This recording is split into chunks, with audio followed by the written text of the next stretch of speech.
Hi, I'm Tyson. I'm Colin. I'm Ryan. And I'm Adam. And we're the Gamesmiths, and we just got done playing Runic. We want to talk to you a little bit about our experience with it. To kick us off, Ryan's got some thoughts. Sure. So first of all, I had a lot of fun with the game. I just in general, it's right up my alley. I like card battle games. I'm a big Magic player, so I enjoy like the whole just the general concept and the vibe. And I think that you have a really interesting game here. I like the mechanics of the spells powering up as you played them more often, and each person kind of having their limited spell, and we all know what the other person's hand is, and it kind of starts off as this game of kind of paper, rock, scissors, and we're just trading off. But then we slowly start getting new cards and getting stuff out, and you get your first illumination, and you go pick another card, and you're like, oh, now he's got two of something. What's he got two of? And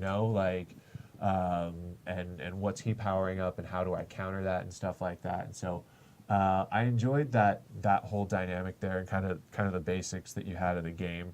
I thought it was all really cleverly designed as far as how everything ended up laying out. Like the scorecards were cool, that you had the two cards that tracked each other like that.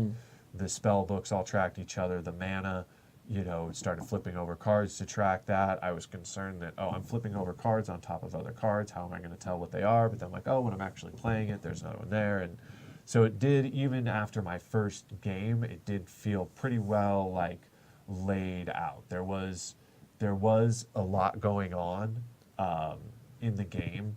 And you saw that the rules took about as long as any game to play, and anything like that, just figuring all of that out. But I think once I got in the rhythm of it, I understood it. I understood the three different uses for the cards, and everything like that. So I enjoyed it. There were some. I think the biggest thing is I try and condense your rule book a little more. The game is, the rule book's a little much.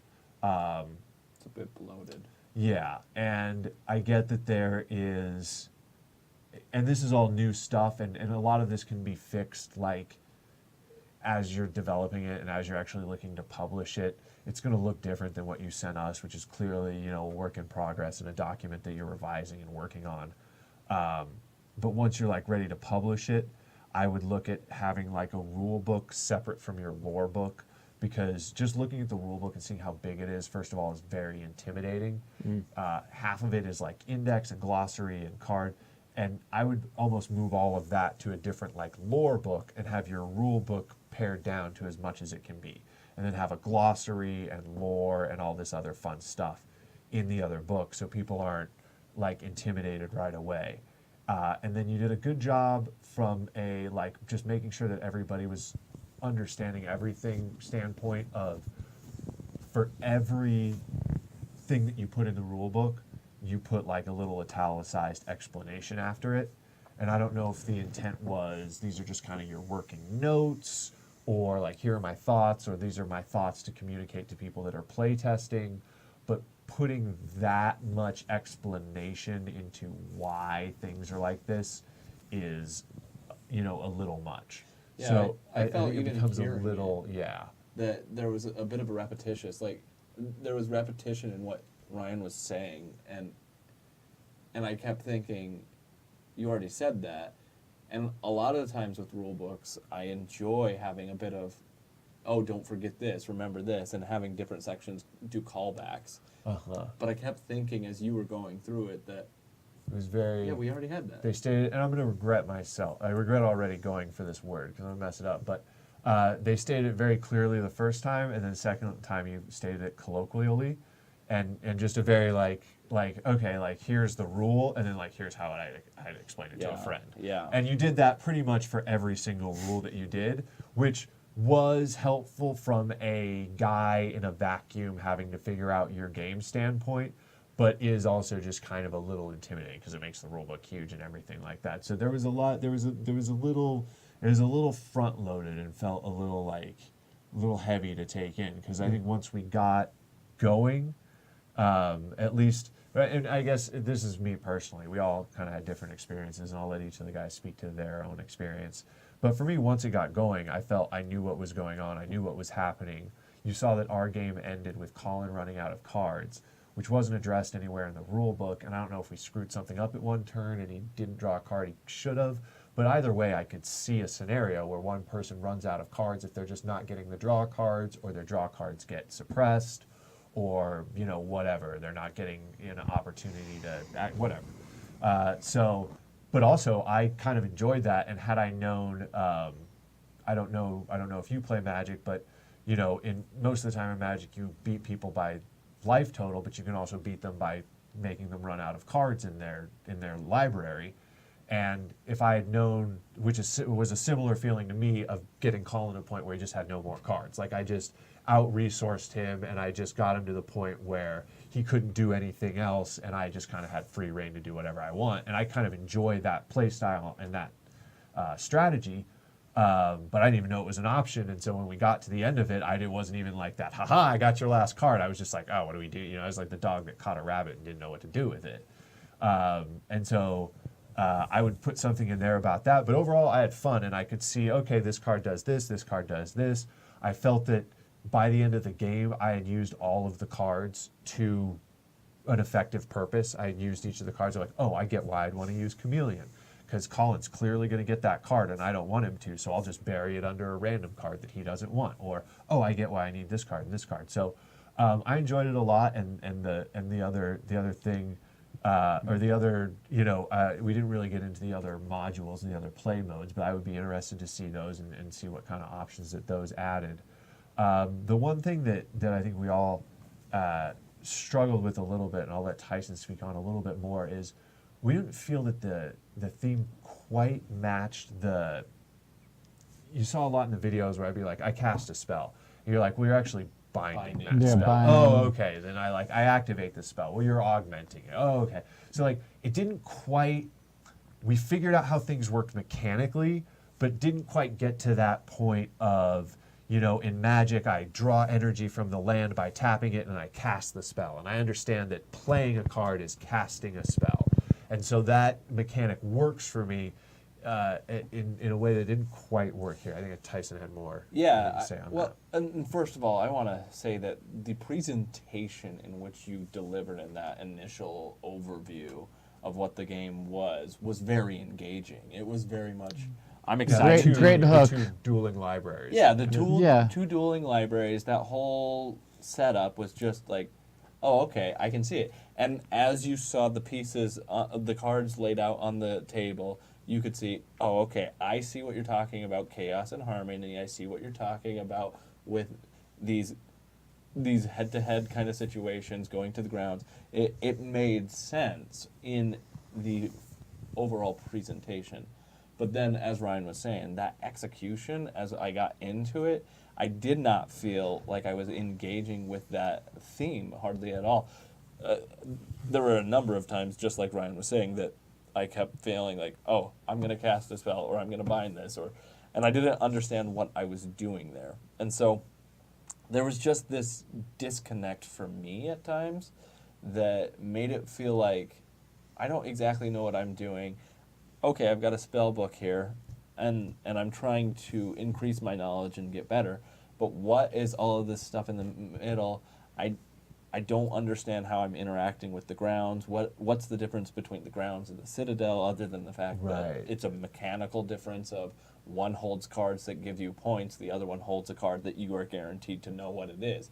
And I understand the strategic or the tactical advantages applied to going to those locations, and it felt really nice, but I never felt like I was an apprentice mage. You can't tell the story of your game very well after and I'm sorry I keep going back to this but like after a game of Magic I can say, oh, Tyson summoned a goblin and then I blast it with a firebolt to destroy it, kind of thing like that. And you can't say like, well, I bound a suppression and then I augmented it, and it doesn't. I didn't even know what my purpose of like, why am I why am I casting a spell, and where am I casting it at? Am I casting it at the Citadel? Am I casting it at Adam as Right. fellow apprentice?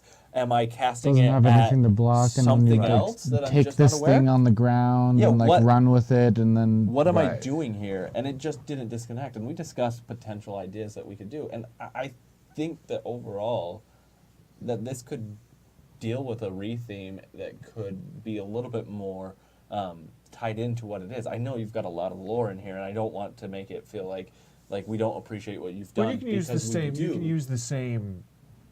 You can use the same. You could still even actually use the same lore. What actually, real quick, because I know where you're going because we discussed this.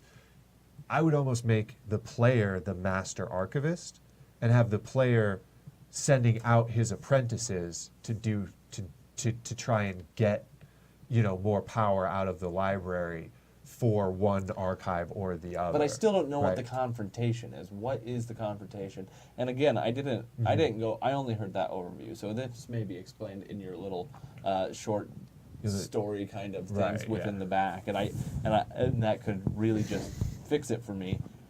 But this is my perspective as a player who's just been introduced to this game by somebody maybe if Ryan had been somebody who was just like, hey, I like this game, you want to play it, he's going to teach it basically the way he taught it, and maybe a little bit more concisely because he doesn't have to go through the rule book, but he's going to teach it basically that way, and I'm not going to get that rich history of that lore, and the majority of your players, I don't think, are going to be able to tap Right. into that lore. They want to know, you're a how do you mage play? apprentice. How's the fastest I can Here's play what it? you're doing. Yeah. Here's the turn order, and this is why you're doing it, because you're trying to duel with this other mage or whatever it may be. I did feel a disconnect to that theming and that mechanism combination, and that doesn't mean that I didn't like either. I liked them both independent of one another. Uh-huh. But that marriage of the two just did not feel complete to me. It felt like I was doing and learning two separate things. I enjoyed my experience playing the game, but I felt like I needed more out of it to be able to connect to it, and I just didn't connect to the game in the ways that I like to connect to games with. I think another thing that felt really strange thematically and mechanically to me was I didn't understand why I had to work so hard to get into the library.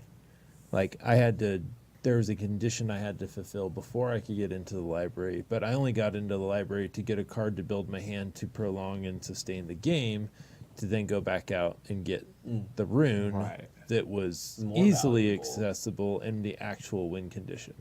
So I felt like you bury the rune in a place where you have to go too deep to get in. You're like journeying down into this sacred place, Yeah. or I'm like having to fulfill these conditions to get down to this place where I can go score a point, and we're racing down to this place. And if he meets me there, we're going to tie and not get it. But instead, I was trying to compete to get down to the library where even if we did tie, we both win. Like Right. that was really weird to me, and I didn't understand that. And I think that's just to piggyback off of what Tyson was saying in his very specific example there. But it is a great segue into how I felt about the whole game, which was I didn't even have the chance to connect to the game or the mechanics because I felt so disoriented throughout the whole process. I felt like you came up with so many clever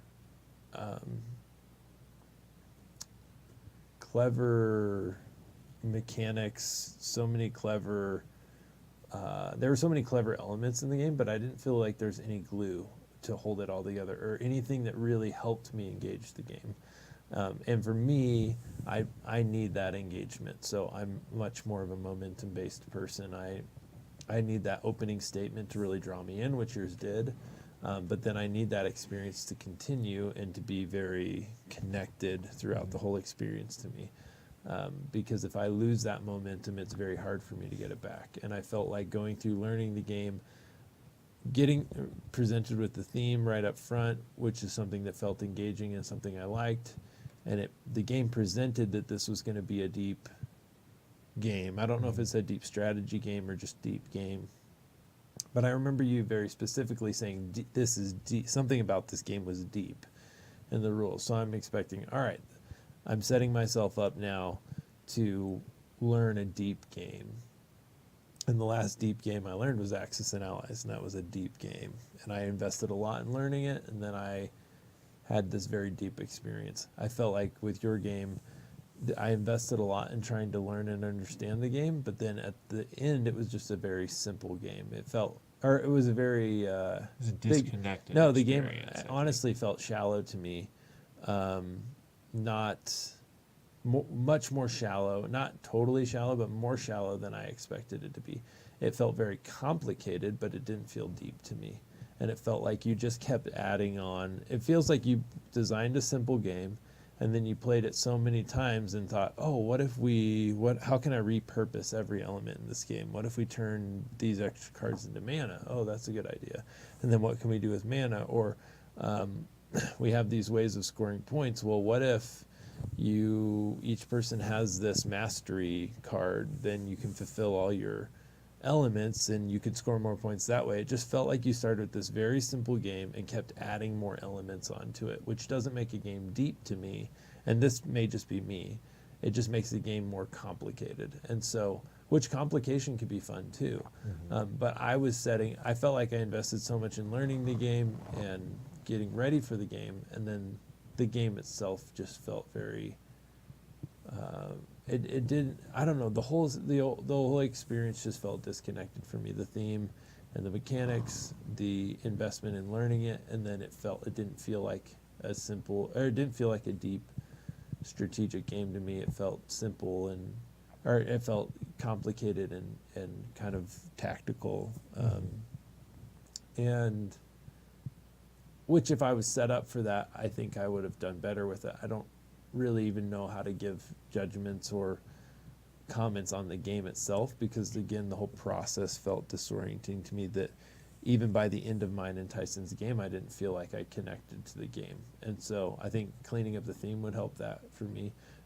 Somehow matching the theme to the mechanics. And I agree, I don't think you have to change the lore to do that. I think you just need to take another pass at it. I think and reconnect those. And I think the other thing was just, I don't think the game needs that many elements. If I go back in hindsight, if I process it, I do think it's really interesting. It can be a simple game where you're just kind of dueling over these pieces, and like Ryan said, it is kind of this fun, nostalgic rock, paper, scissors, complicated rock, paper, scissors, which is really fun. Approach to it, and I don't really think at the end of the day it was much more than that to me. You're leveling up your rock, paper, scissors, so even if scissors normally beats paper, if I can level up paper enough, paper might beat scissors. And that was really fun and interesting to me. So you had all these really cool, interesting elements that were very clever. Around every corner I was like, oh, that's clever, oh, that's smart. But nothing held it together for me. Nothing gave me this immersive experience. I still don't know really what the game was supposed to be, or understand it, which I think is kind of a shame, because there were so many interesting elements in it. So maybe, and I think that's just the type of player I am. I need the theme to really connect to the mechanics. I need something to build that momentum for me, and the game didn't really have that. So I think I missed some really good elements of the game that maybe these guys picked up. Yeah, and I think, to be specific real quick, one of the theme adjustments that we were talking about was it would make at least for like what we're doing as far as like going to the libraries and the archives and everything like that, to us it would make more sense if you were like deploying troops, having those troops entrench or like do something and then have them fight. And that's why this like binding a spell, augmenting a spell, and then casting it, and also forcing your opponent to cast a spell, just doesn't. I can't picture that. I can't I play a lot of just Magic, even Magic, or even just like video games where I Spell-based cast games, spells, like even just like Final Fantasy. And it doesn't force stuff, your and I opponent to don't- do anything. Yeah, and I don't get that. But then but on the contrast, if you tell me, okay, I'm going to deploy troops to a battlefield, I'm going to entrench them, and then I'm going to fight, And that makes sense that like if I'm going to fight here and you have somebody there, We're gonna well, that's who I'm engage, going to yeah. fight. Yeah, like that's who I'm going to raid this town, and I either get the plunder or Colin's forces are enough to fight me off. That makes a little more sense. So that's why I was saying earlier, maybe instead of being a single wizard that's trying to impress your Lord Archivist, you're the Lord Archivist who are deploying wizards to try and like get as many, like you're trying for some reason to get all of the books into your library. And so you're sending your wizards to raid the central library to get out all the books, and then the other person is there also either defending the books or trying to build their own, or the library's burning and two different wizards are trying to collect as many scrolls as they can before the library burns down. Like something like that. Same world, same kind of everything that you're doing, but deploying, what you're really having us do is deploy spells. And deploying spells doesn't make sense. You Leaving kind a of spell deploy on the troops. battlefield Yeah. doesn't feel like, okay, I'm going to activate that spell later. I cast this spell. Is it Right. a charm? Is it, whatever it could be. It just doesn't feel like, Well, even we mentioned having a spell outside just on the ground. It's like, why is that there? well, and because it persists, yeah, why is Yeah. it there? Why does a new one In fall into one the that you can grounds get that's in between to get the replaced? That library doesn't and make the- sense. It was the grounds, the one on the grounds. Yeah, the ones one from the you can library acquire are into your falling hand, not into that the you grounds. casted. Like, so a book just falls from the library Right. onto the grounds. How? Right. And I get, like, I think it all works well enough mechanically, right? Like, Yeah. we get it, like, the one card that you can see, the bunch of cards you can't. Do you want to go for the sure thing? Yeah. Do you want just a random card? But even if you're recruiting like different, like whether it's like troops or whether it's wizards or mages into your army, and that spell book becomes your repository of troops or whomever you're deploying, that makes sense. Is okay. This is a confrontation. I'm recruiting in this area, and Right. I'm going to bring them back into my fold, and now I get more strength because I have a larger army or unit or whatever. But I just felt, there was a disconnect there Yeah. that just overall made me feel like I couldn't connect to the game in the way that made me want to revisit it from a thematic standpoint. I did feel there were tactical decisions to be made and ways to do that was interesting and clever, like Adam was saying, that I felt, oh, okay, I understand why this card is here because it can be used in these types of situations, and I want to find ways to do that.